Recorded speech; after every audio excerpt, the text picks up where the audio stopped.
Today on Must Play, a Southern California gem known for its wide open fairways and friendly course layout. We're talking about Encinitas Ranch in Encinitas, California. I'm Shawn Massey. I'm TJ Van Gunten. And our guest this week is Bernadette Corona, president of the Babes Golf San Diego chapter, who helps create a community for women to share their love of golf with other women. Welcome to the pod.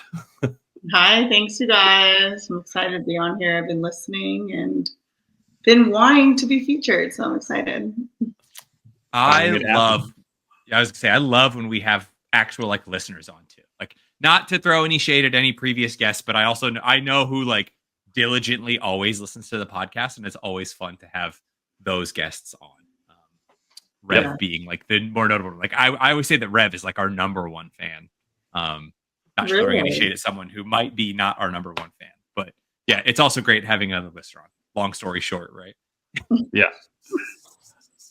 Bernadette, tell us more about Babes Golf and the president of the San Diego chapter. I'm sure you've kind of organized some events out there. So what does that look like?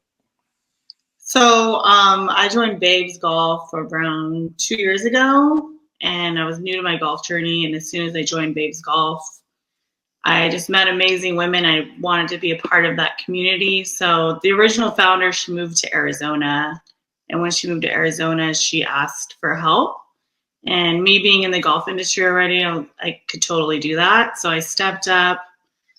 Basically, it's kind of like party planning, but golf.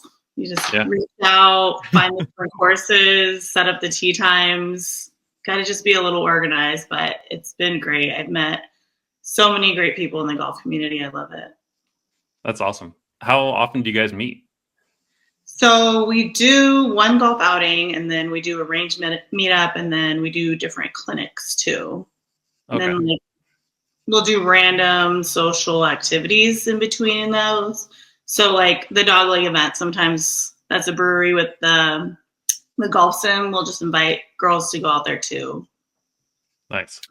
It's it's super less intimidating too, to not have to just you can meet everybody at a thing.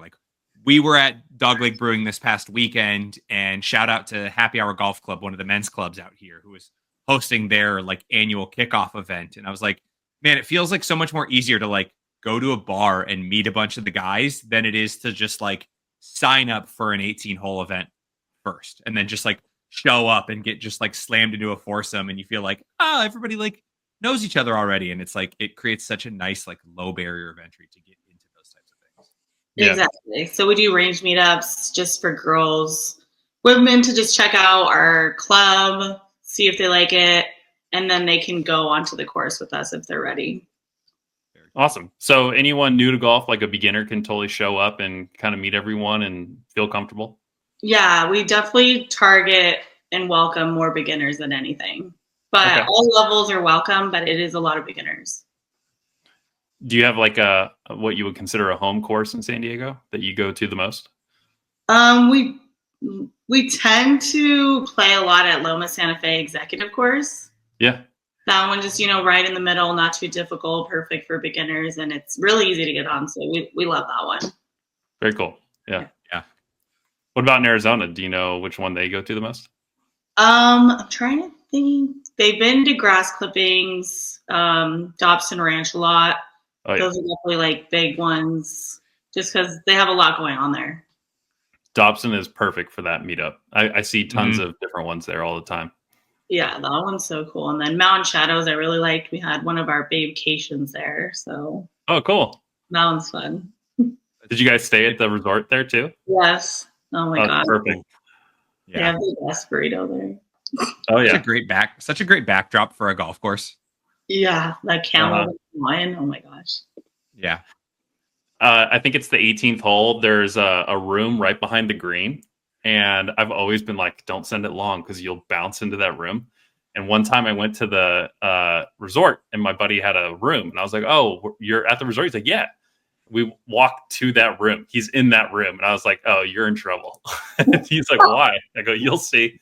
Later on that day, he said he had 3 balls come all the way up to the sliding door at the resort. Oh my God. Yeah. Hit the sliding door. Yeah. If you hit the back of the hill on the green, it'll roll all the way to the room. There's a room right there. There's kind of one at Welk. Have you guys played Welk Resort? They have no. resort to, like, I think it's the same hole 18. If you hit right, I've done it. I've definitely hit a sliding door. I was like, it's fun. Yeah. Well, what about you? How did you first get into golf? When did you start playing? So I work at Twin Oaks Golf Course right now, and I've been there 8 years. But when I applied, I knew nothing about golf. I had no interest. It just seemed fun to be whipping around on the bev cart or something. So when I started working there, I met my boyfriend who works in the pro shop. Oh, nice. And I would just ride around with his friends, and it got to the point where it's like, I don't want to just be riding around. I want to learn. I want to get out there. And so, yeah, he got me hooked. I got really into it. And I've been playing consistently now, like 3 years. And my golf journey really took off when I joined Babes Golf. So it's been, I'm addicted. How's the game right now?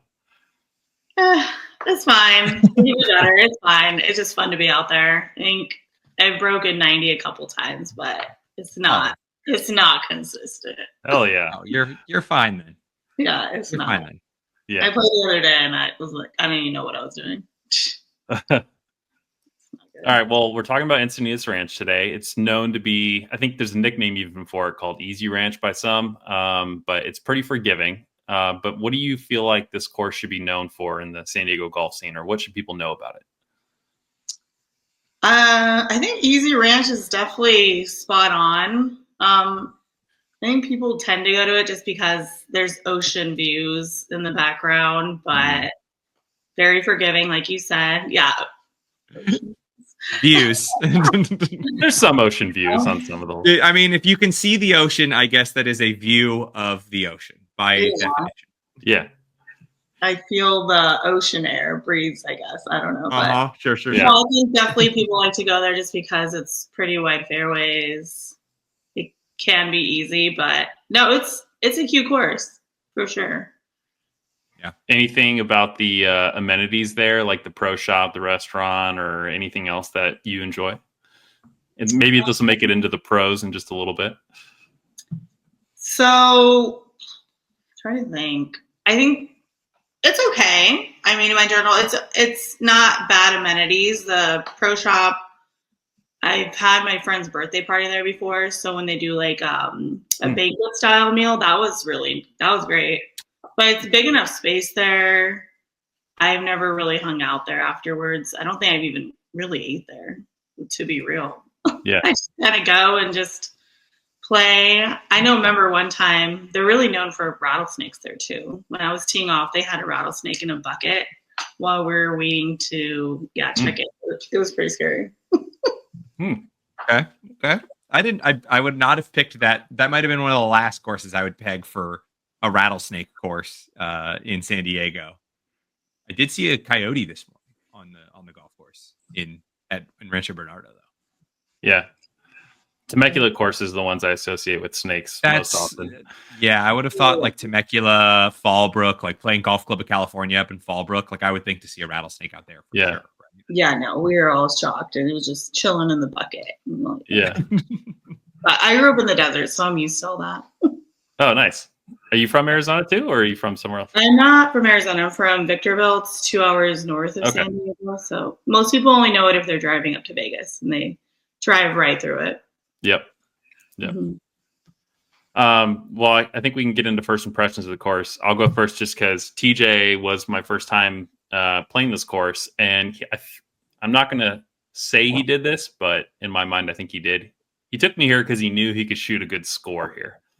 I think his previous personal best was at Encinitas Ranch, right, TJ? Yeah, I think the first time I broke 100 when I came back around to playing golf later in life. I think the first time I broke 100 was at Encinitas Ranch. I shot a 98, and then that day that I played with you, I had bested that score. I think I shot a 96 that day when we had played last.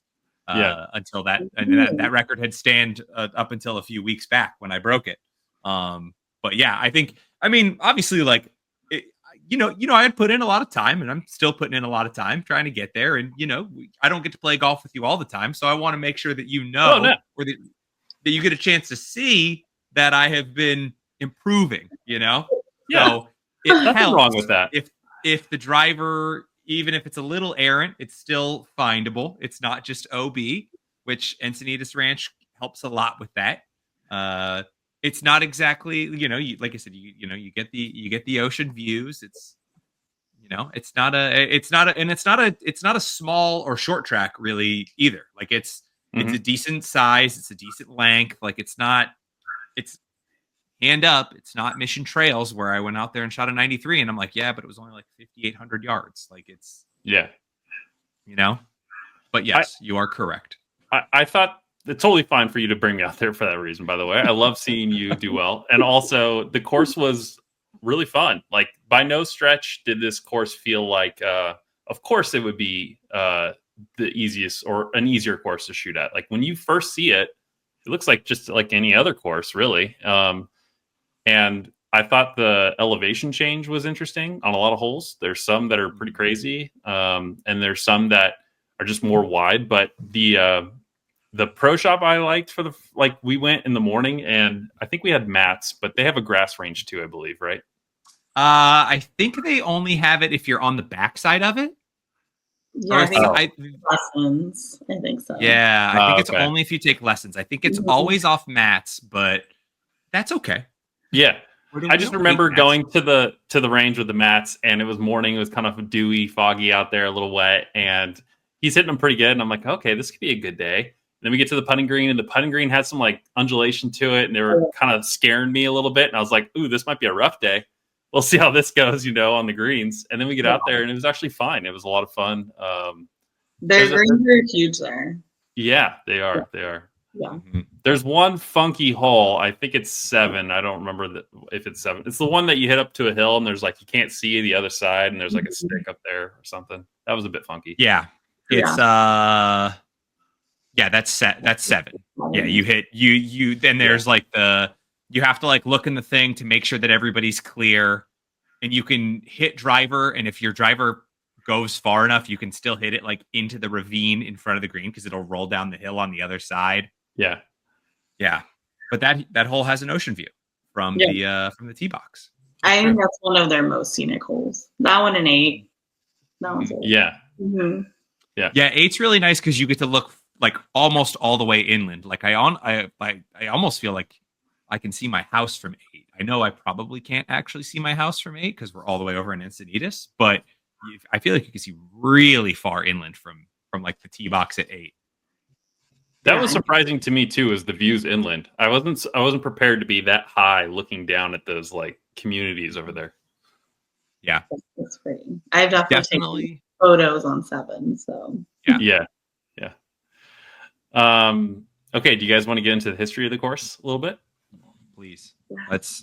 I want to know what random weird thing you have uncovered, or what person who has designed this that has also designed a course in Arizona that we have already covered, or in the Pacific Northwest. It happens almost every time where Shawn's like, and guess who designed the 9th hole at this course? And like someone we did already.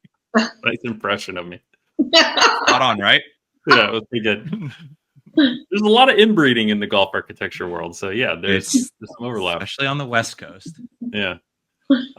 Okay, before we get into the history, we're gonna hear more about our sponsor for today, Gimme Pro. Today's episode of Must Play is sponsored by the Gimme Pro, the world's first ball picker designed to fit in your golf bag's side pocket. With a 24 ball capacity, you can straighten up your short game in just a short time. This baby's also made from aluminum, so it's ready for all weather practice, whether you're living in Phoenix and it's scalding hot, or in the Pacific Northwest and it is freezing cold.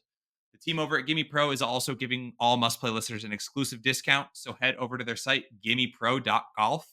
That's GIMMEPRO.golf, and use code MustPlay10 for a 10% discount and get yourself on the road to better chipping. All right, I have a little trivia for you guys along the way here. Drive to Encinitas Ranch, whether it's from the north or the south, and you'll go by places like the Flower Fields in Carlsbad, Legoland, and even the San Diego Botanic Gardens, all in a relatively small stretch of land along the 5 freeway. That's because all of that land, over 1,400 acres in total, was bought by the Eck family in the early 1900s and turned into 2 major farms that mainly produced one type of flower that would become world famous and synonymous with Christmas. Can either of you guys name that flower? Go for it, Bernadette. Bernadette. Say it again. Poinsettia. Correct. The Poinsettia. All that land, all the way up to Legoland, was owned by the same family. That's Nice. So the Eck family, based in Encinitas, would at one point own 90% of the worldwide poinsettia market and still owns 50% today. They would call these farms producing the poinsettia flowers Eck Ranch, a name which isn't far off from the course we're talking about today. Paul Eck III joined the family business in 1987 and became CEO in 1991. He quickly established an offshore poinsettia operation in Guatemala, and the original ranch in Encinitas was now going to be turned into a research breeding facility. So the Eck family sold 180 acres of their property to Legoland, in addition to the Carlsbad Company Store's outlet shopping center. It developed a 450-acre office park and hotel project on the hillsides above the flower fields in Carlsbad. Further south, they would create the Encinitas Ranch project, which included a regional mall and a 1,100-home subdivision. So in March 1998, a new golf course was built on the land by JC Resorts for the city of Encinitas and the Encinitas Ranch Golf Authority. It was designed by Kerry Bickler, an Encinitas resident himself, who used to actually live right across from the property that would become the golf course. Now note, the rest of this history is paraphrased from a Golf Digest article written by Ron Whitten. So he said, when I first toured Encinitas Ranch on a coastal plateau some 30 minutes up the coastline from San Diego, it was still under construction. I was joined by golf architect Kerry Bickler and his wife Judy for the tour. It had rained, so we worked our way carefully around muddy fairways and just planted greens. Judy brought sandwiches, and we picked a spot on a hillside above what is now the fourth green for lunch. As we ate, we viewed the shimmering Pacific Ocean to the west, and Kerry told me how he'd learned to surf as a kid up in Venice Beach alongside a couple of guys named Wilson, who turned out to be the Beach Boys. He also spoke of his long-standing tie with the Encinitas property.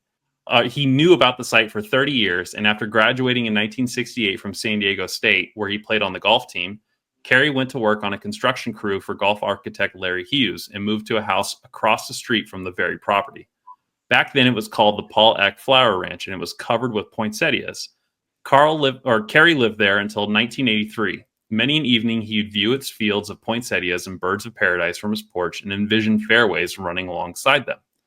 In 1994, he got a chance to make his dream a reality. The city of Encinitas, in partnership with a private home builder, announced it would create a public course and adjacent residential development from the old flower farm. And after several rounds of interviews, Kerry got the job. As I toured the course with the Bicklers, I noticed that its broad swaths of manicured turf dotted with trees, the entire course had the look and feel of a very good Billy Bell course. TJ, do you remember Billy Bell and what he may have designed? Oh, is Billy Bell Carlsbad Crossings? No. Torrey Pines. No. Torrey Pines. Junior and senior, the whole family thing. Yes. Yeah. The shaping is more pronounced than on a Bell design. I remember Kerry telling me that he wanted it to appear that all the mounds and bunkers were shaped by the wind, and they do, especially when the sun begins to set. Overall, Encinitas Ranch has an appealing landscape that promises playability and delivers a decent score. Perhaps its most distinctive feature involves its graceful fairway bunkers. All are set in mounds and are slightly raised above the level of the fairways. I remember asking Kerry if that was for drainage. Yes, he said, plus the fact that he didn't want average golfers' drives rolling off the fairway and into his bunkers.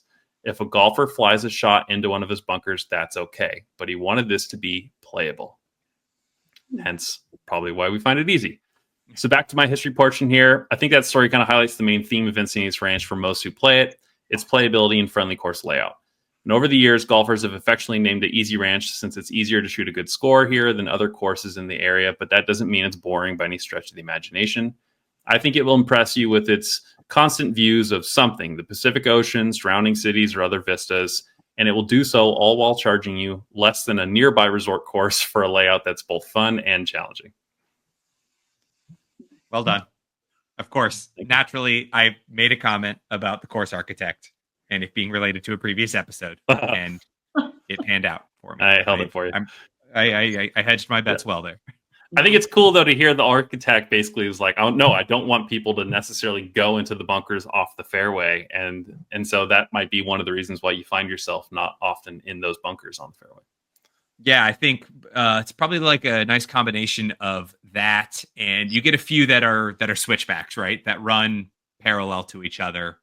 That if you happen to pump one, and I think for a lot of these holes, they generally run to the right, like the neighboring hole is on the right hand side. So for most Mhm. golfers who aren't named Sean Massey, that's completely okay for our miss. Uh, Southpaw. Yeah, I feel like when I played there, I don't remember, and I haven't played there that many times, but being in the bunker that many times. So Yeah. that's good. Yeah. yeah, I don't recall many fairway bunker shots for me in my Yeah. in my tenure at Encinitas Ranch. Yeah. TJ, how many times have you played there?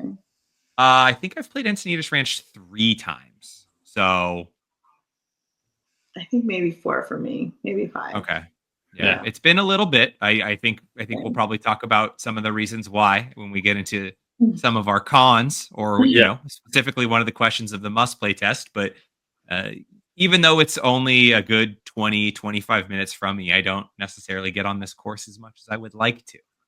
Yeah. Before we But do that, I have 2 trivia yeah. questions for you guys. Oh, okay. And the first one's right on the nose. It's a golf architect question about something else he built. So, TJ freaking nailed that.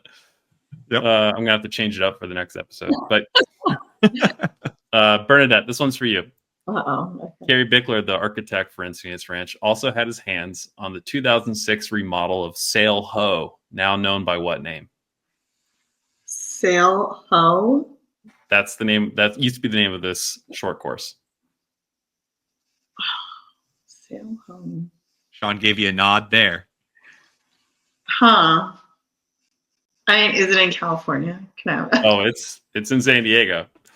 Oh, okay. Yeah. Incident TJ, golf course. Did I say it already? TJ, you can say it if you know it.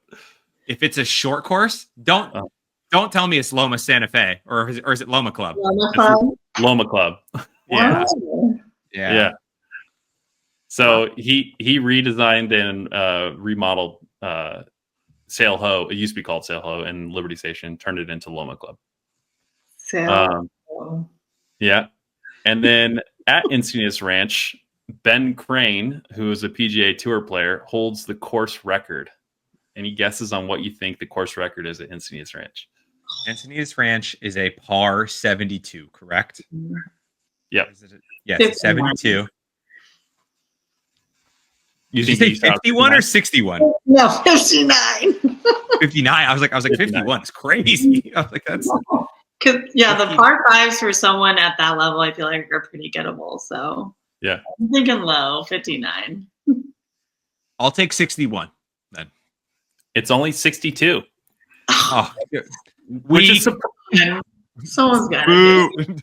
I know. Surprising for this course. I was assuming it'd be 58, 59 or something like that. Like a PGA Tour would just tear it up. Yeah. But 62. So What did you shoot when you played there, Sean? The last time? I don't remember. You want to keep going and I'll pull it up? Yeah, I don't think I shot anything special. Probably like 80 or somewhere around there.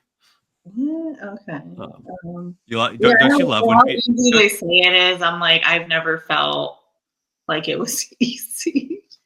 It's still you still gotta get the ball in the hole. Like, come on. Yeah. So I don't really care about my scores at a course I'm playing for the first time. It's the second time later I want to shoot a better score because I don't know what to expect and what I'm gonna like. Yeah. What I'm going for. I feel like I'm the opposite. I feel like I care less, so then my score turns out better when it's somewhere I've played for the first time. Okay. Like, I still care, but I'm like, well, I don't know what's going on, so we'll see. Yeah. Sean shot a 77 that day, a +5. Okay. There you go. This is the course I would want to go back to and like see what I can do. Like you had a wild back nine, Massey, for the record. We don't need to bore people with the stats of my back nine from a year ago. You did do a bogey, birdie, bogey, birdie. Oh, yeah. 4 holes in a row, which is a wild ride to be in the cart for. Let's talk about the goods and the pros of this course. Either one of you can kick us off. Oh, TJ, you go. Okay. Well, as you heard before, you can score at this course. And as a person who doesn't always break 100, but is starting to trend that way, knowing that a course that you have an opportunity to break 100 at is good for the mentals. It's good to know that you can always kind of get some back. It's not like, ooh, I played the front nine really bad and the back nine's even tougher. Like it feels like both nines are kind of equally balanced here. And you've got a good shot of going low, whatever your low means, at this course. I would say it's, you, like you said, you don't find yourself in a ton of those fairway bunkers. A lot of the green complexes are pretty large. So a lot of people are just better with a flat stick in their hand in general. So you do tend to find a lot more favorable positions throughout the entire course. And then, like I said, there's more than a handful of holes where you can pull out driver, and if you happen to slice one, you are still going to be able to find that ball and play it again. It's not just lost to a desert or just any sort of OB. Which is fun to play. That style is really fun to play when you like at Torrey. Even I feel that way, where I'm like, hey, I could blow this offline. I probably have a look at a green. There's not a ton of trees. So yeah. I had the same thing. I had the fun course to go try and shoot a score, something very playable. The other thing about the course I had was like the layouts are actually interesting. Some courses that are playable are boring as hell. Just flat, straight. Like, apologies to Coronado, but I put Coronado in that like flat, straight bucket. I mean, it's a cool course. No, it is flat. Yeah. As long as you don't go below eye level at Coronado, it's an incredible course. Yeah. As soon as I look down at the ground and the actual like hole, I'm like, okay, never mind. Like, I'm just happy to be out this close to the ocean at this point. Sure. Yeah. It's funny that we talk about how easy it is and how everyone calls it like easy ranch. There are some holes with some incredibly difficult shots out on this golf course. Like there's 5 has that giant undulation or that giant elevation change that drops down and goes way back up, where if you are not a long hitter and not trying to go for that par 4 in like 1 and can carry like 320 if you're humongous, like you're hitting from way down in that ravine. Yeah. Like, and hitting way up. It's like that par 5 on South at Torrey. I think it's like 12 or 13. I can't remember. But then there's a few other ones that like there's a decent amount of like uphill elevation change. And then there's some tough stuff. There's some tough stuff that's like it's a little narrow of a fairway to kind of hit into, but then kind of opens up. So it's like it takes the easier play out of your bag of being like, well, I feel okay hitting drivers sometimes, but also like I said, some of those fairways run next to each other, but it's like they run next to each other and they're one's well above the other one. So then, you found your ball, but like you're not going to have a crazy look at a green all the time. Yeah, true. It's tough. You're like at a weird like lie if you're on like what is it next? 6 is next. Yeah, I've been there before. No, it's fun. 13 can be tough. Or is it 13? The one that goes around the water, like is all the way right to the water. That one's tough for me because then if that one, then that one, the bunkers actually come into play. Yeah, that one's tough. Yeah. And also, when we say elevation change, a lot of people will assume that means like you're hitting from a raised tee box down to a hole. But like TJ just mentioned, you're talking about like some of these holes, you don't know like what club do I hit when it's 50 yards up, but I'm only this far away. That type of level of like calculus you got to do. Kind of like to know. I don't have my schematics like book down inside of like, okay, if it looks like it's 50 yards up, how many more clubs do I need to go up? Yeah. And then also like sometimes you can put yourself in a weird position where you can't see the pin. So you can't even like grab a rangefinder and try and figure it out like with a slope. Like, you're down in a ravine and you're like, all right, I think this is like a 3 club hill. Just kind of a hope and a prayer. Like I said, it's a big green for you to hit into, but sometimes you're just kind of like, all right, I hope this is the right club. Yeah. And it's impossible to go out and like practice those kinds of shots too, right? Like you're not ever practicing. There's a ton of ranges that go downhill. There's not a ton of ranges that go uphill. They go up, yeah. Yeah, that's funky. I've got a nice little pro here that not every golf course has, and that I think is something that every golf course should have, given the staff, if they have enough to be able to do it. You can call in your food, and they will bring it out to your cart here. Nice. It's it is an immediate. It will probably be an immediate pass for me on the glizzy test. Showing a little bit of my hand here, but I think I've said in the past that if you deliver food to the cart while we're out on another hole and we don't have to physically stop at the turn, that's a pass for me. I absolutely think it is such a nice touch. I don't think it takes a ton of people to try and do it. I know it's an extra body there, and it's a single service that they probably provide, and that person can't be the person who is also running the turn stand, but it helps, especially out here where we are jamming so many people out onto golf courses all the time. Yeah. To not have to worry about stopping at the turn and ordering the food and then waiting for the food to get made. I appreciate the courses that let you call it in. I really appreciate the courses who let you call it in and bring it to you. I didn't even know we did that.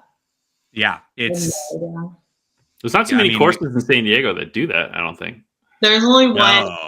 It's Emerald Isle and Oceanside. It's an executive course, but they're really good about it. Okay. It's the only one. Yeah, it just makes sense because you're not going to have people bunched around the turn or at 10T, Mm-hmm. Yeah, they need to think about that in more places. I had on here the rates. Like, I know you got to have the JC membership if you kind of want to get some of the tee times, but even so, as the guest, I was like, oh, this isn't as expensive as I thought it was going to be. I think it was cheaper than Crossings in comparison. Yeah. Really. I know Encinitas residents, they get one extra day than JC card members. So if you're a resident, that's mostly who's booking it. So yeah, it's that.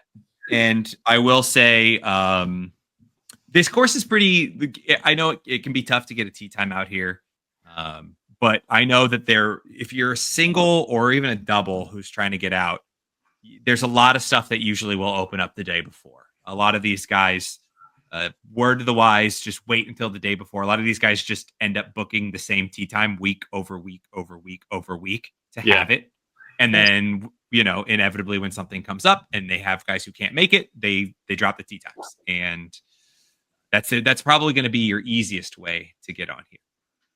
That's what we've done. We just wait till nighttime. We're like, oop, something's open. Yep. Also, they recently also added an actual chipping green as well. Oh, cool. Since you have been there. So I know the old putting green the last time you were there was just a putting green. It specifically had the no chipping placards on it. And, for a course that is quote unquote easy, where a lot of guys end up using a lot of their strokes is on hitting multiple chips or duffs. And it's tough to not be able to warm those up. And you can't warm chips up on a mat. Like, that's just not a thing that you can really do. It doesn't translate over to the actual round. So they built out an actual chipping green to where you can kind of warm up that now, and it helps ease into the round a little bit. Where did they put that? I believe it is just like, so if you know where the range is, and then there's the putting green to the right, I believe the chipping green is just a further back to the right. I think they filled in a little bit of the land back there that was kind of like a little bit of a drop off, maybe a little vista, and they added some more land back over there to do some chipping. Nice. Yeah, I don't even remember the last time I've been there. I was gonna play Saturday, so I was like, to refresh yourself. Let me go play so I can remember the place, and I didn't. I played somewhere else instead, but yeah. I think the only time we've had for the must play. I think the only time we've ever had anything like that happen. Shawn, didn't you play Dobson the morning we did Dobson? Yeah, I did. Yeah, that's just because that's my favorite course. I still think we should have put this on the goals pod, but I'm still aspirationally wanting to record a podcast at the course after our round with someone, and just F it, we do it live, like right post round in a bar. We coordinate it with a course or something to where they'll let us do it in the corner of their bar. I think that would be so cool if somebody wants to do it. I'm down. I mean, I don't know how much space there is in Goat. We'd have to talk. We'd have to get on the board with a lot of these guys to let us do it and set aside a table. But I think that would be something cool. Again, much like I talked about in our goals podcast, if you have previously passed the must play test, tell us if you want a placard, and we're going to send you a placard. If you want us to come out and do your course and put you to the must play test and want to let us record live, get in contact with us. Yeah. Can you imagine them like bringing us like extra refills on drinks? Oh, and, like, food comes out fast because we haven't got to that part of the test. Mm-hmm. Yeah. Oh, another. I saw that you needed another beer, Mr. Van. Yeah. Yeah. Well, maybe I won't be able to be on this podcast. Too many beers. Speaking of the bar at Encinitas Ranch was great. I got a drink right before, and I walked into that restaurant, and it was empty. And I could see how it could be like a perfect place for your banquet or party or something like that. Mm-hmm. On the website and a few other pictures that are owned by the course, there's people like laughing it up on the patio. But if you go to Google Photos or any other third-party site, there's not a soul on that patio anywhere. It's just a picture of the patio and all those wicker chairs out on the with the glass partitions. And when we were there, I didn't see a single person out there either. And I was like, why is that? Like, is this not a place you would hang after? I can't really put my finger on it because the bar and the restaurant look cool, but the patio was just dead. And all the photos look like that too. So it's parties there, like when they do like live music or something. That's the only time I've seen it, but not like, if we play around and we hang out there. I've never really seen that. I don't know why. I see it come through on social media all the time that they do a lot of like Friday live music, or they kick off like the season or a holiday with some live music. So I think there's a potential that it could get a little more lively closer to the evenings or twilight rounds. I also think you might also fall into the world of, hey, the ocean's like right there. And it's not like Torrey where you want to go have like the beer at the lodge at Torrey and have that vibe, and you can watch people golf, and you still kind of know that the ocean's right there. You're like just a little bit inland when you're at Encinitas Ranch. So to get that full ocean experience, you've got to go over, and you got to go across on the other side of the 5 and get over into like Encinitas proper downtown and get that ocean town feel. So I think that's probably why maybe it does well for like the residents who it's not a thing for them, and they can head over there around twilight or once the sun starts to go down, and it's they're used to being in Encinitas all the time. But I think for guys who are out of town or someone like yourself who's visiting, you'd be like, no, I think I'm going to try and go get might go get into Encinitas proper. If you want to talk about the local residents doing the history research on Encinitas Ranch, I want to move there. I was sold. I was like, what do I need to do to live in this community? All the events they do and all the I have a kid, a 5-year-old, and I was like, all the family friendly things over there too looked like a blast. It's like, this is my new dream. It used to be Bird Rock area. I think my new dream is Encinitas Ranch. Oh, Arrowwood have you played Arrowwood? That one's like huge on no and everything. Oh my gosh. Yeah, that one's cool. But Encinitas made like this farm to table brewery place right near you can see it from the golf course. Oh, Fox Point right there? Yeah, Fox Point. That looks really cool. I haven't been there, but that looks very cool. Yeah, we went there. We stay in Encinitas whenever I go out there. I get an Airbnb really close to there. And that Fox Point Farms place was actually kind of cool, but that's built like in that, like you said, right across from the course, and the Botanic Gardens is right there too. Yeah, it's pretty cool. I want to kind of belabor a little bit on the Encinitas residents here for a second, but I want to make sure that anyone airs out any more pros, if we've got any more pros immediately about the course. I do. I have 2 other ones. Oh, let's hear it. Sorry, Bernadette. Do you have one? No, you go ahead. I was trying to think. The pro shop. I'm notorious not a merch purchaser at pro shops, but I was looking everywhere for this Titleist hat back when it was just coming out, and and the only one I could find out here had this big ass US flag on the side of the hat. And I don't care about the US flag generally, like I'll support, but it was so big that it was like a US flag hat with the Titleist logo. I was like, this is kind of the opposite size it should be. And so they had the one that I wanted, and I was like, perfect, so I bought it. But the pro shop was cool. And then the other one I had was the practice area I put was sufficient. I was like, yeah, it was mats, but at least it had everything in portions that I wanted right before the round. As opposed to some courses you go to, and it's like, well, you might be hitting into a net, or hey, the putting green is really small. Like this one had a decent size putting green as well, so I could warm up there, and it was fast. So like I remember it was so fast that like I tapped one. I looked at TJ; he was still in the range. I was like, whew, this could be a little scary today. Well, it was especially when in San Diego, when you're there early, like a pre 9 a.m. tee time, and it's a little chilly. And if something feels fast, then when putts are supposed to feel slow, when all the greens are still wet and they haven't dried out, you're like, oh my God, how is this going to get as the sun comes out and starts to dry these out a little bit? Like, am I going to be putting on glass here come 11 a.m.? Like, what's going to happen here? But I think it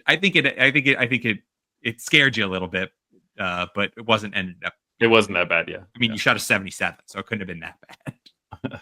Well, get on your soapbox about Encinitas residents. You can't find a tee time at this course. So I have a JC card, so I get the access like 7 days early, but they give not just Encinitas Ranch residents. I think they give all Encinitas residents a full day to book ahead, and they take them all. Like I said, if you want the single or the double and you can get it the day before because someone is going to cancel it, sure. Those of us who have busy lives and have to plan out our golf rounds a week in advance and say, hey, this day I'm going to be playing golf. I can't make it be Encinitas Ranch. It can't be the course that I tell my fiance, hey, next weekend I'm playing golf. I'm playing at Encinitas Ranch. It will never be that way. Like you cannot find. Actually, I mean, sometimes I can. Right? If I just say like, hey, as a single, as a single, and I have to be super flexible. I can't be like it's going to be morning or it's going to be afternoon. Like it just has to be when it has to be. But like if Shawn, if you and like Jones and Alex came to town and we wanted to play around, I can't book a foursome. Yeah. It's like this in Coronado. Like we want to play either one of them, but you're like, I'm sorry, there's just no chance we're going to get on. I feel like those cases you just got to do like just bite the bullet and pay the advance booking fee just to guarantee. Even with that, you can't. Really? I don't think you. I'm willing to pay whatever it takes to play, and I can't. I kind of have the inside since I work at Twin Oaks. You know, I can look at all the tee times, and I'm always looking way ahead. I'm looking at all the courses. Oh, okay. No, because you guys all share is it 4UP software? Is that what you guys use? Yeah. Yep. Okay, so I'm texting you basically next time I need to go to. Yeah, right. Like, hey, I work in the pro shop. I can get you. Like, tell me what you need. Like, we can make it happen. Did you hear that was a scam going on in LA? Like that exact situation of the tee times that it was so hard to find, and there was a whole like Korean like underground market basically that was there was bots buying up all the tee times. But on top of that, people working in the pro shop were basically getting called, or they had given their number to some of these guys to say, like, text me before I make the tee times public. And then they were basically giving them away because they all had that software. They were all getting preferential treatment. I'm not that intense with this, you know. Yeah. If someone wants one, I'm like, okay, I can charge you the booking fee, but Yeah. No, I have found it easier to get onto Torrey Pines than I have found it to get onto Encinitas Ranch. Well, and that's saying a lot. Yeah. Yeah, no. Me selling the JC cards, that's like the number one complaint we have from members. Like, why would I renew? I can't even get on Encinitas. I can't even get on crossings. And, we really try to understand all that and just one of those courses, a must play. So everyone's going to go to it. Yeah. Mm-hmm. Well, we're talking about cons now. I only had two. I had hard to get a tee time. And then my other one was the patio felt oddly not inviting. Like there was nobody there. That was my only two. Yeah, my only other con, and I think it could be avoided, Honestly, it's just, when I think everyone does it, we're all guilty, but we all bring our outside alcohol. There, do not get caught bringing outside alcohol. Like those, I did it twice. Oh no, those Bev Cart girls are on you. Yeah, like checking the coolers and stuff. Yeah, it was. They will actually look through your things, and I'm like, whoa. Yeah, no, I had an experience, and I was just like, oh my gosh, it was intense. I was like, okay, I'm so sorry. Not just a review podcast, also a life pro tip podcast. Mm-hmm. You're playing Encinitas Ranch. Don't bring outside booze. Yeah, I mean, you're not supposed to, but everyone does it. Let's be real. But they're intense. Watch out. Warning. Do you think that you know how everyone labels like Fireball birdie juice or whatever your shot of choice is? Can we agree that's its own separate thing? That's not considered bringing outside alcohol, right? That's like a celebratory birdie juice. Yeah. Then there's the beers stocked in your bag or something like that. Yeah. Bottle, like, come on, let's not. Yeah. Yeah, I think like anything under like 3 shooters should be fine, right? Anything above 4 might start to get excessive, or if you're the guy who's got the full like 6-can tall koozie that slides into your bag, or heaven forbid, the little like liquor stick that holds like a full bottle that you're like dispensing your own booze out of as if it's like hand soap. That feels like we're out there for different purposes. If you're a guy who has one of those on the golf course, right? Like you're drinking outside while playing golf, whereas the rest of us are playing golf outside and doing some drinking. I have someone I played with who their line is, it's only considered outside beverages if I have to worry about keeping it cold. So if it's something they can just throw in their bag, it's not an outside beverage. Okay. But if it's beer or seltzer or something else like, that you gotta like plan to bring from your cooler into your bag, then that's outside alcohol.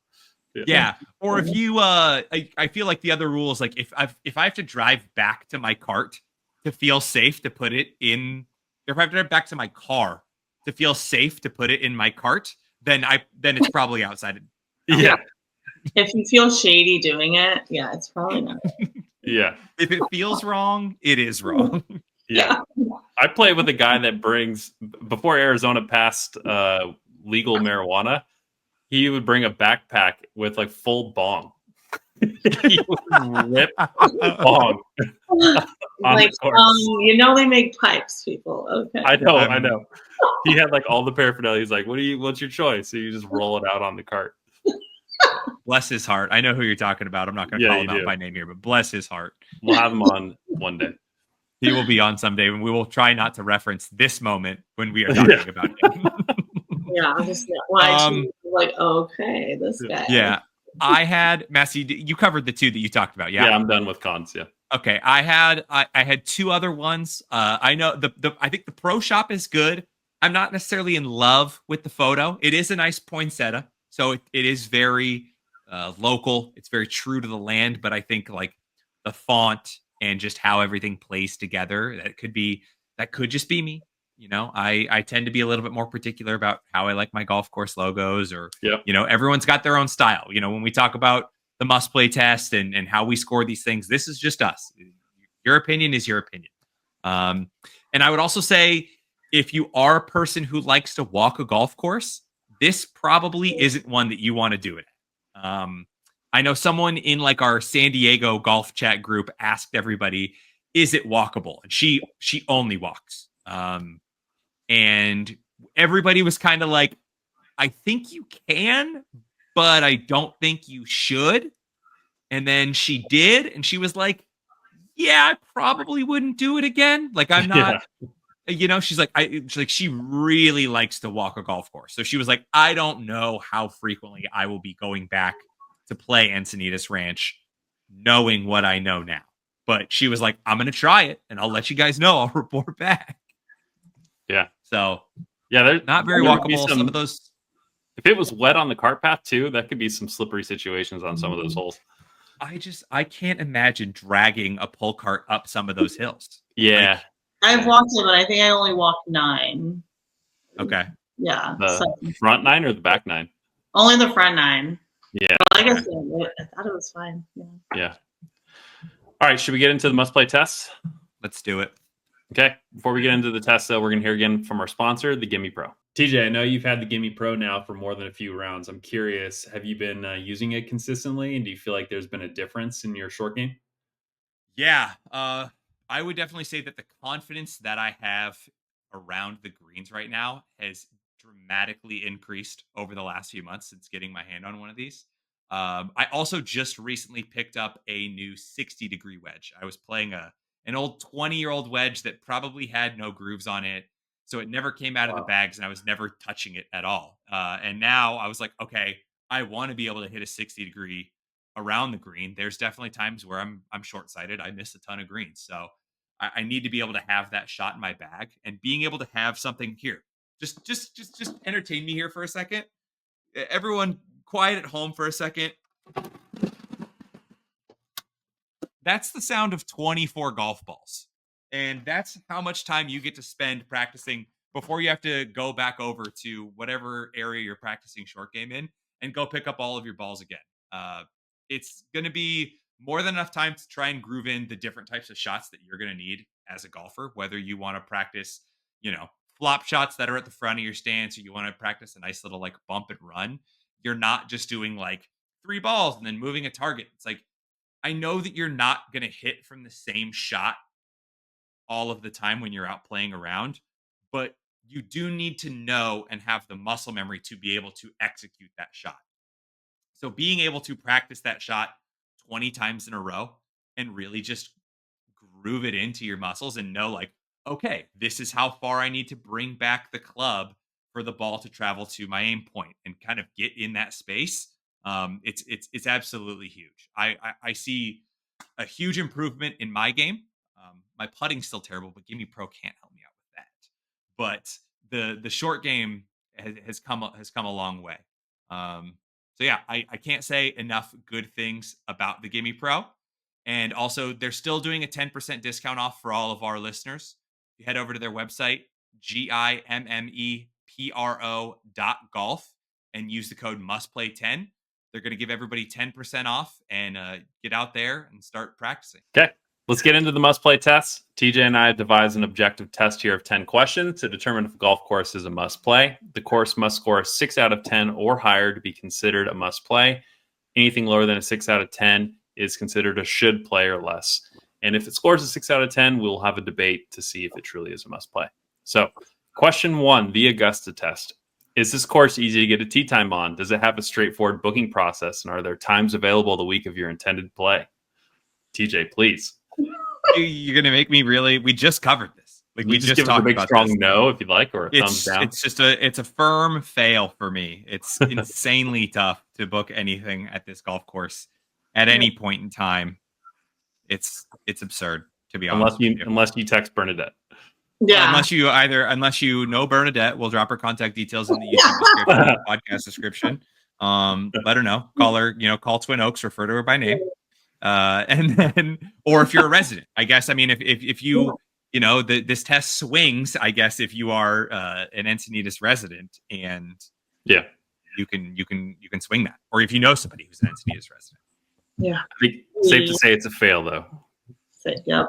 Right. I am glad with even the Encinitas residents. You have to know somebody. Yeah. That's crazy. So 0 for 1. Question 2, the bang for your buck test. If you can get on this course, is this golf course worth the rate you pay? Do you feel like this course is a good value during peak season? I'd say yes. I mean, based on the prices we were looking at, it was very affordable. Also, this is coming from a guy who has to pay $100 plus every single time I want to get on even the worst of tracks out here in the valley right now. So, yeah, you're in the wrong season to be making judgments on round prices. Double digits? Sign me the fuck up. Yeah, anything. Definitely, remember, go that route. It's what, like 79, 80? It's probably more now. I don't even know. I'm frantically clicking through the app right now to see if I can look at any tee times that are before noon. I can't even find tee times that are really before like 2 p.m. I know, but I booked it at 2:00. It was $59. Wow. Yeah, I think on this upcoming Saturday I can book a single at 148 for $56. So even if you go much more earlier into the day, it's going to go up 20, at worst $30, and that's golf under $100 in California is also really good for a full par 72. So it's a pass for me as well. Pass. Okay. 1 for 2. Question 3, the Iverson test. Does this course have good practice facilities? Would you spend time warming up or just head for the bar before the round? I'd make some putts. I wouldn't hit the range just because, I mean, if I'm hitting a mat, I'm feeling real confident about myself. That's, a little confidence, but I feel like putting is where you score. So I'm always going to putt. So on the last podcast, for the first time ever, we had someone do a half point. You want to do a half point on this one? Do you want to say it's not a full pass, but it's a half point? Yeah, it's there. Yeah, at least the option's there. Okay. TJ? Massey? Or do you want me to, what do you want? Do you want to break it or what do you want to do? I'll just tell you, I'm a pass. Okay. Only because, again, the mat's not my favorite, but it had everything. And you just mentioned the chipping green too that I would want. And we did warm up here beforehand. Part of that I know is just because TJ is a very big guy he has to warm up or else we're not teeing off. You would be very pleased to hear that I only got to the golf course an hour early today. Oh, that's it. Congrats. Only an hour early today and still managed to get a warm up in. So, oh my God, I can only imagine how early we're going to leave your house for Balboa. Oh, for an 8 a.m. scramble. For an 8 a.m., that's tough. I'll be there. So here's the thing: it's a scramble when we play Balboa. The three of us here on this call, plus our friend Greg over at Backswing Banter on Instagram, are playing in a scramble coming up here in a few weeks, and I don't necessarily need to warm up for a scramble, especially at 8 a.m. And also we already talked about this on the pod. Balboa's situation is a fail for a warm up. Yeah. Not great. So who knows? The warm up that day could be heading to the bar. Yeah. So this course needs a half point at least from you in order to full pass. It has full range that you can hit driver on. Like it's not a short range. Chipping green, putting green. It's all there. You can get it all done. Get it all warmed up. There's no reason why it wouldn't. Mat versus grass or not, it's a full range to warm up at. So it's pass. Okay. So 2 for 3. Question 4, the Jonesy test. Could you see yourself spending $100 on merch in their pro shop? Do they have a logo or apparel worth wearing? I'll go first. I did spend $100 in that pro shop, so I'm just going to say yes.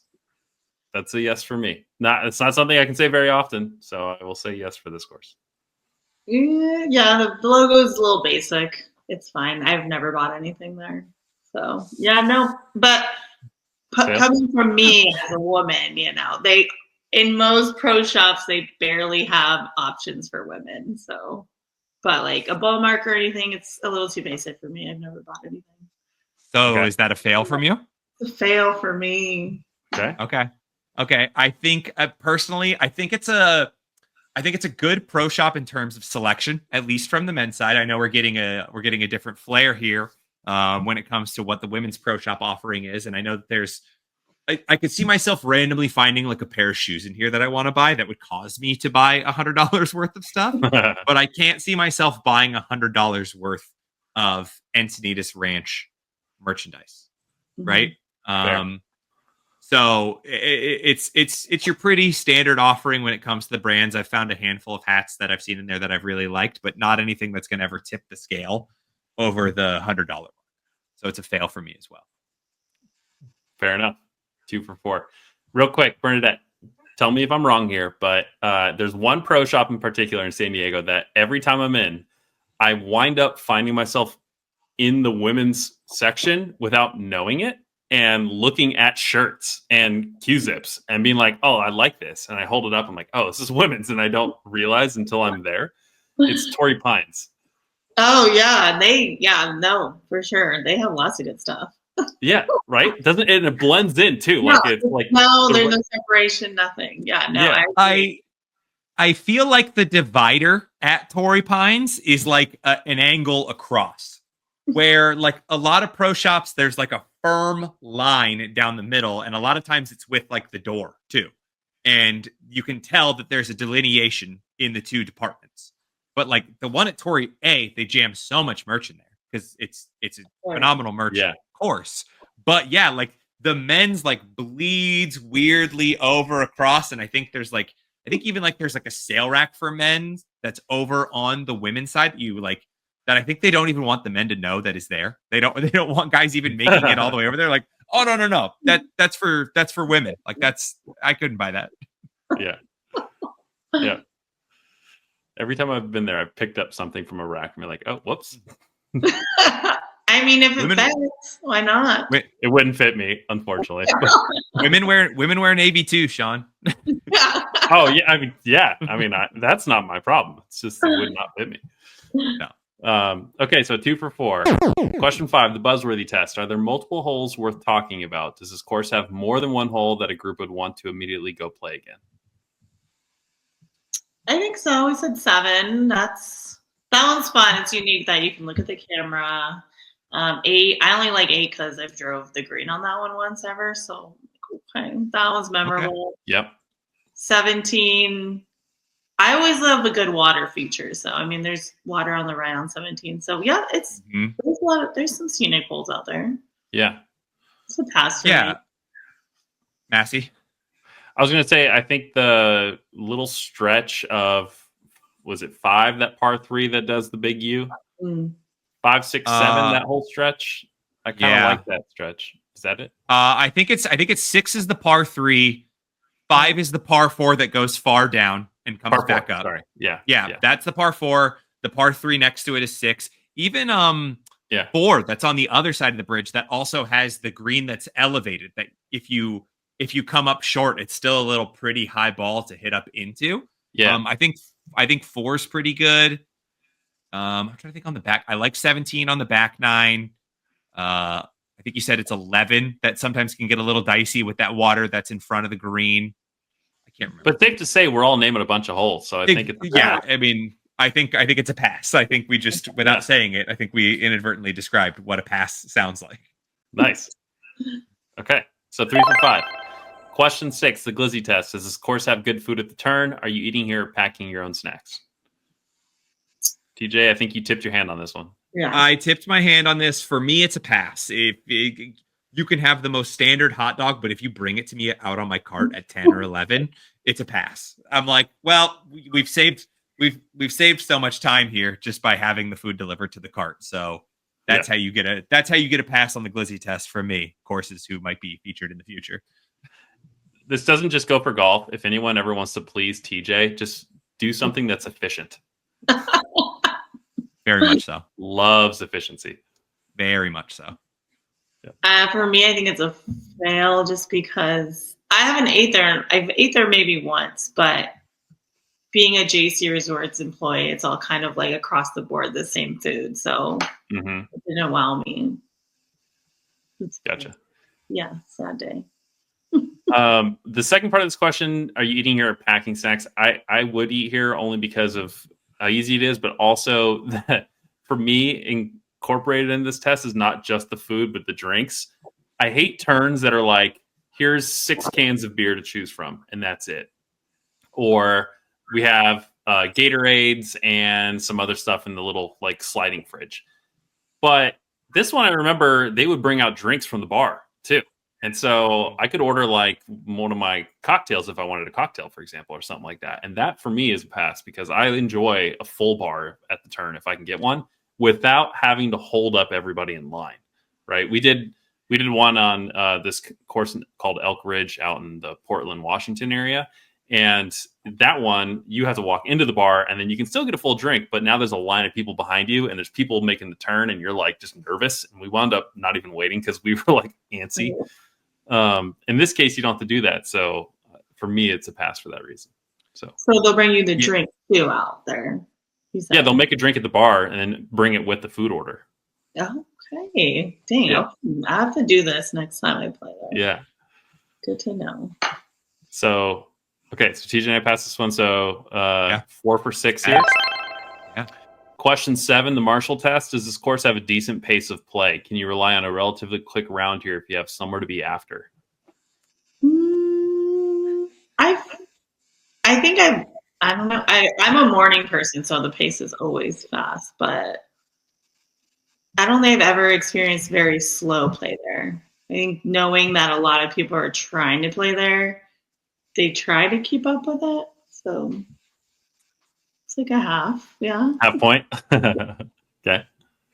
I think I've done a mixture. I think I've played afternoon, and I've definitely played when I played morning with Shawn. I know when Shawn and I played, it was also like a Monday morning, so I don't think pace of play was a humongous option, but I definitely have ran into some issues on this course before with pace of play. Yeah. I think just because I think no fault to any of their own. The tee sheet's full, right?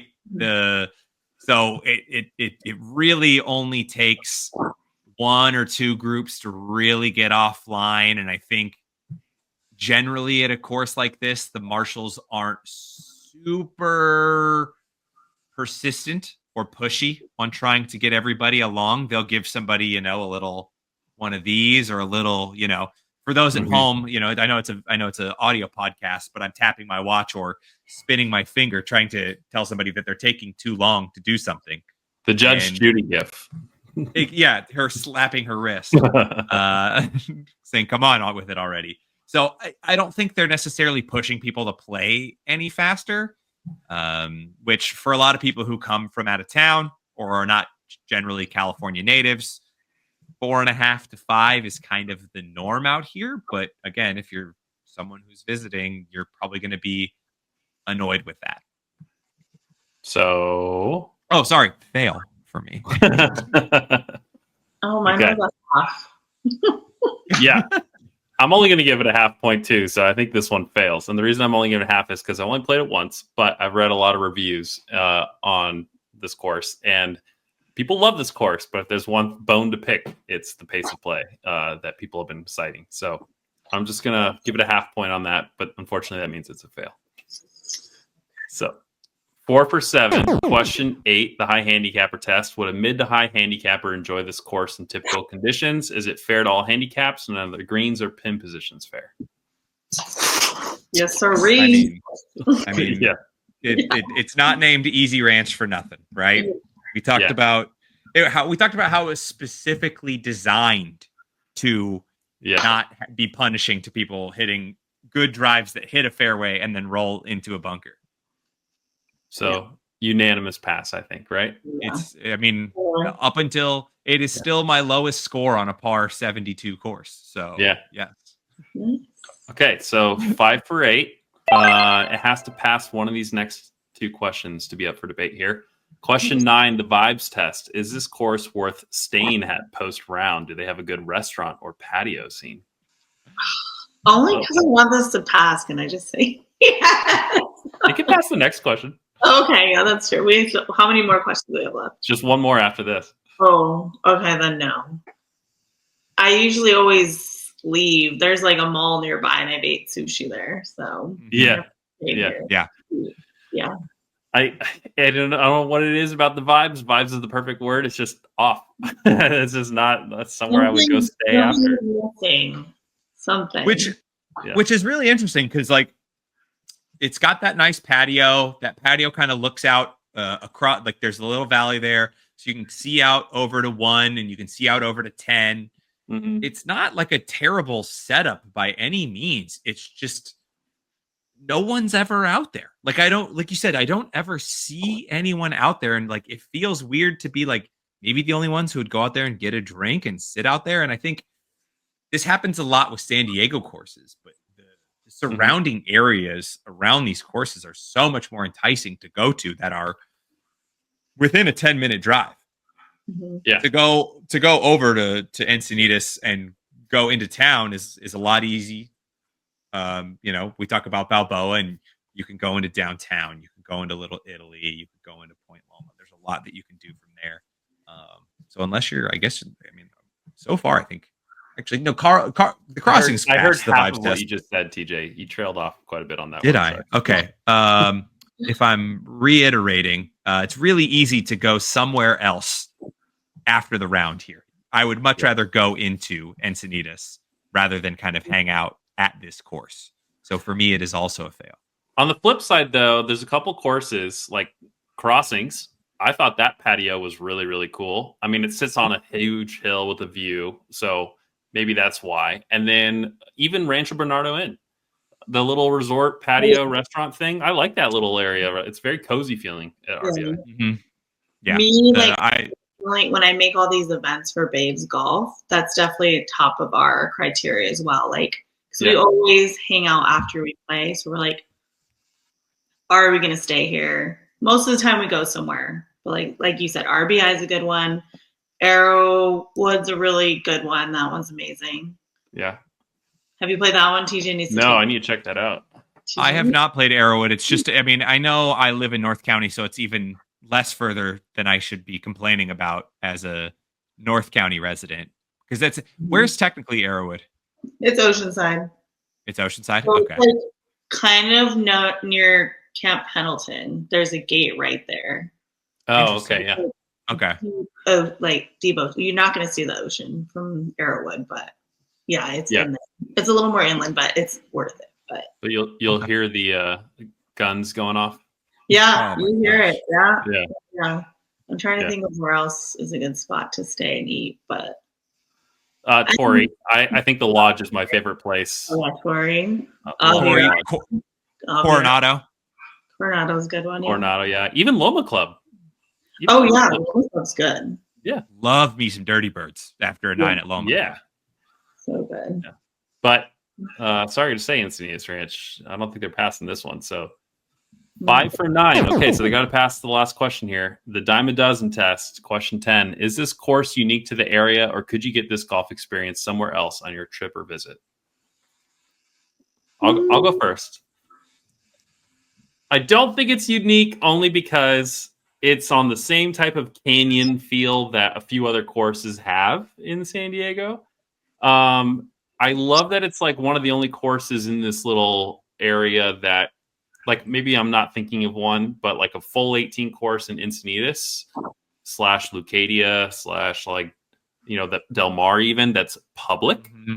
This might be one of the only public ones in that little area. There's a lot of great resort and private courses. So maybe I just talked myself out of it. Question mark? I don't know. Someone else go, and then I'll wait to hold my vote. Bernadette, I want to hear you go first before I say my piece as well. I don't agree that it's the most unique. I think me having the advantage to pick which course I want, because they all are like in the same. Since I work for JC, I keep saying that, but to have me pick, I've always chose the crossings. I've chose RBI. Yeah. Over Encinitas. Or Aviara if I could afford it. Yeah. Yeah. Oh, yes. Yeah. But no, I'm just never, I wake up and I'm like, let's go play Encinitas. But since I've played it a few times, it's fun. But I don't think it's the most unique. Maybe they need like a waterfall or something. I don't know. So here's where I am struggling with this question right now. Is that I feel like the course is somewhat similar to the crossings in terms of elevation changes, varieties of holes, and whatnot. Mm-hmm. What makes it difficult for me to say that it is not like that gives it its own vibe is that if we look at how we try and rank these courses for the must play test, and it is someone coming to the area potentially to just come visit should they try and play this course. If I'm on vacation, I probably don't want to play a really hard golf course like the crossings. Yeah. Or I don't want to like fly into somewhere and have somebody be like, yeah, just grab a rental set and you're good to go, bud. Like, and then I'm just, being like, cool. I don't know how far this 5-iron is going to go, but I hope it goes across this canyon. So in that instance, if I was like on vacation and somebody was like, hey, let's go play like a full course that you're still going to see the ocean from time to time. I know I quotationed that at the beginning of ocean views. But you're probably going to have a better time out here than you would at the crossings. You probably have a really rough day at the crossings. Man, I'm really conflicted on this one. This one's really, really tough. So wait, Bernadette, you failed this, right? I lied because now I'm taking it back. I lied because I said I want this to be a must play just because. Don't say it's because you work for the company. Trying to shoehorn this course. Don't you dare! Don't you dare! We pride ourselves. We pride ourselves on not having people who work for the golf courses on these podcasts. And then they hear like, "Oh, let's go there," and then they're kind of disappointed. But I'm just kind of thinking about it. I'm in this area. I think there are better courses. So yeah, I guess I will. I'm sorry, Encinitas. Okay, and TJ, to make your life easier, I'm failing this.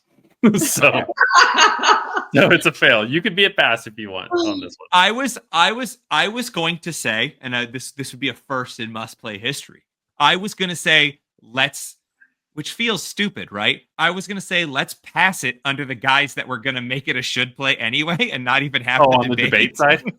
Yes. No, that's the sanctity of our rubric.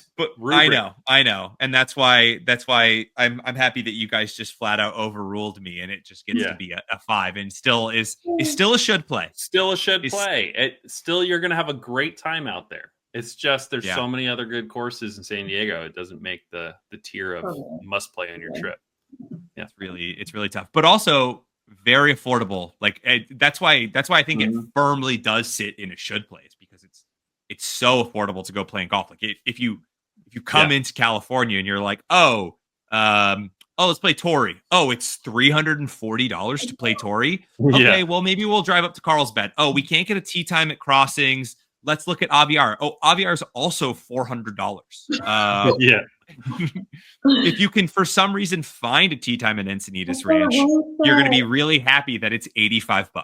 That's true. Or $60. Like there's not a lot of courses out here that are full par 72s that are like $60 at any time of day. Unless you're playing 9. By the ocean, conveniently located off the freeway, easy to get to. You don't have to drive way inland. The weather's almost always nice at this golf course. I've never had inclement. I've never been out here and been like, oh my God, it's so hot, or oh my God, it's so cold. Like it's always Encinitas. It's perfect. Yeah. It's on the other side of the freeway, so the fog burns off. Yeah, exactly. Yeah. If anything, it gets San Diego cold, which is what, like 54. Yeah. We're spoiled. Yeah. All right. So 5 out of 10. But still should play. Bernadette. Obviously, love having you on the podcast, but I was going to ask you, does Babes Golf have anything coming up or anything else that you want to kind of plug? Oh, yeah. So, brand new year. We're actually playing a new course this month. It's Enagic.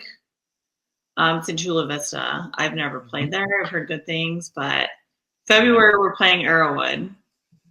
So, okay. And that one's, like I said, always a good one. I love that one. Yeah. And then March we're playing Emerald Isle, but yeah, we have lots of exciting things. I try to mix it around with a full course, then an executive course every other month. So, Bernadette, if people want to find out more about you guys and more about events, is it just babesgolf.com? Yep, babesgolf.org. Yeah. .org. Okay. .org. And then I would assume you guys are just at babesgolf on Instagram. We'll obviously put all that stuff in the episode description as well. Yep. I post a lot on there. But yeah, we're excited for this year. I have something planned for Masters as well. We always go all out for Masters weekend. Ooh, cool. Yeah. It's still a secret. You can't share what it is. No, not yet. No. Okay. So yeah, no, it's awesome. So thanks, you guys. I had a great time. Like I said, I've been wanting to be on here. I've been listening. I still have to tune into the Scottsdale episode because I'm going in March for spring training and we're playing golf. So, well, you talked about some of the courses that we talked about actually already. Yeah, Mount. Yeah, I still like the Tidbit, but we have our eyes on Greyhawk and Quintero. So also great choices. One's a must play. Yeah. Do you want us to spoil it for you, or do you want to listen to the? I mean, you could tell me now because we're on the fence, honestly. Okay. We'll make this pod a little longer. If anyone wants to sign off, they've heard what they need to hear about Encinitas Ranch. Thank you for joining. But if you are also planning a trip to Scottsdale in March, to elaborate. So TJ and I and my friend Mike, we had no idea that we were like what courses we were all picking. So we just blindly shared our recommendation for a 4-day itinerary. And TJ and I picked 3 out of the same 4 courses. Wow. Out of all the courses. Out of all the courses. And there's so many ways I could do it. Like we could go back and pick different ones, but we both picked Greyhawk as one of ours. So I would say yes. Because it's easy to get to. It's compared to other North Scottsdale courses, it's going to be a little bit more affordable. Great restaurant, food on site, good practice facilities. It passed our must-play tests already. For the record, we did both pick Greyhawk Talon course when we did that podcast. And if you've listened to Must Play, we've covered the Raptor course on Must Play. But a lot of those same principles apply to both sides. I would think that if we did Talon course or when we do Talon course, I would think that it also falls into a Must Play as well. Yeah. So many of those things are all the same. My list is trying to be hardcore and play Talon and Raptor in the same day. Oh, you could. You totally could, but you'd have to tee off pretty early. To make it work. But yeah, you could. Totally. They might do a 36-hole special, actually. You should look into that. That's what we're aiming for. We'll see. So we're on the fence about Greyhawk, so good to know. Yeah, Quintero is one of the best courses you would play out in the valley. The conditions are perfect. The holes are fun, and like it truly is manicured like so well that you hit off fairways that feel like you're hitting off carpet or something. It's like so perfect, like turf. But it's hard to get to. So if you're going to play Quintero, like there goes your day. Because you're staying in Scottsdale. Mm-hmm. Yeah. It's out past Lake Pleasant, like way out northwest. So for that level, I suggested Weekapaw because if you're staying in Scottsdale or somewhere in the East Valley, it's quicker. It's only like 25 minutes to get to Weekapaw, and you're going to get a very similar conditioned course, except you're not going to get the elevation and the views at Weekapaw that you would get at Quintero, but similar style of golf. We played Weekapaw last year, and then cool. My boyfriend's friend works in the pro shop, so we might play again this year, just because we get another round in. But never a bad course to play again. Yeah. We're grass clippings is fun. Working that for sure. I actually won a round. I have to use it for Mountain Shadows. A round for 2 and a stay for 2 nights. So I got to use it this year. Oh yeah. Go listen to the pod because I think you're gonna smile when you hear one of our days. I'm excited. Yeah, I got to go tune in. You essentially described one of our days. Yes. Yeah, most definitely. All right. Cool. TJ, as always, we're going to strongly encourage you to go out, go play Encinitas Ranch. It's a should play, but also establish your own rating. Don't just take how we rated it. You heard that we were split on some of these votes anyway, so it could go either way. You could go out and think that this course is an 8 out of 10 or a 9 out of 10. You could go out and think that this course is a 2 out of 10. Go out and play it. Go do your own thing. And if you're watching on YouTube, don't forget to like and subscribe. If you're listening or watching on Spotify, that's how you say that, or Apple Podcasts, don't forget to give us a thumbs up. I think you rate the podcast, and potentially subscribe for some more upcoming courses and episodes. We've got some other cool things in the works right now to try and work in some new courses across the country coming pretty soon. And we're really excited about it and want you guys along for the ride. So Bernadette, thank you. We're very excited to see you in 2 weeks and play a scramble. We're going to document the crap out of that. We're going to make her film skits and funny stuff with us. She doesn't know that. She just found that out, but she's for it. And we'll see you guys next time. Bye. Thank you.